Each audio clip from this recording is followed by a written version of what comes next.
ఎవరు చెప్తున్నారంటే సాక్షాత్తు దేవుని యొక్క ఆత్మ ఎవరితో మాట్లాడుతుంది? యోహానుతో మాట్లాడుతూ ఉంది.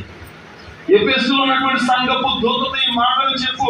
మొదట ఉన్నటువంటి ప్రేమను, మొదట ఉన్నటువంటి విశ్వాసాన్ని, మొదట ఉన్నటువంటి విధేయతను, మొదట ఉన్నటువంటి భక్తిని, మొదట ఉన్నటువంటి మారు మనసును నువ్వు కలిగి ఉంటేనే సరే.